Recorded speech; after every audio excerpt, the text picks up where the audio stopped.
Son domaine de 3 hectares dans la vallée du Rhône, Hirotake Oka l'a déboisé lui-même.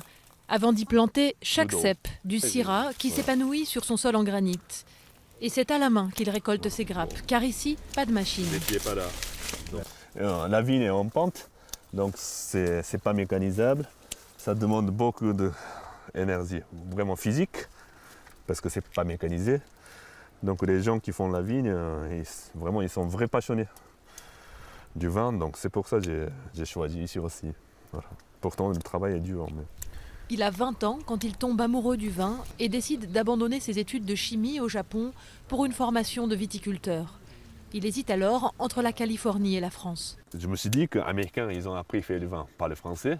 Donc autant d'aller à la France directement, mais je ne pouvais pas parler français. Et la France quand même, il y a des jolis paysages, et puis bon, en fait, les grands vins sont déjà là, avec plein d'histoires. Donc c'est pour ça que je suis venu ici. Oui. Pas facile de se faire une place dans ce secteur historique, d'autant qu'il a choisi un mode de culture un peu particulier, un vin le plus naturel possible qui mise sur la biodiversité et des traitements chimiques réduits. Une technique apprise auprès de Thierry Allemand, son ancien maître de stage. Une culture non interventionniste, donc c'est tout laissé en herbe, il faut que l'équilibre se fasse tout seul, donc c'est une autre mentalité. C'est là où par contre il y a plus de problèmes avec les gens, où les gens ne comprennent pas trop pourquoi il fait ce travail-là. Parce que ne pas travailler en France dans une vigne, c'est qu'on est un feignant, c'est pas parce qu'on a une autre idée des choses.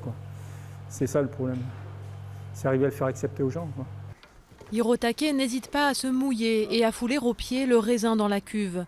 Pour produire ces 30 000 bouteilles de vin, dont une grande partie sera exportée en Asie. Sa vie, il la partage entre la France et le Japon. Mais il espère bien retourner un jour chez lui pour y cultiver un cépage japonais.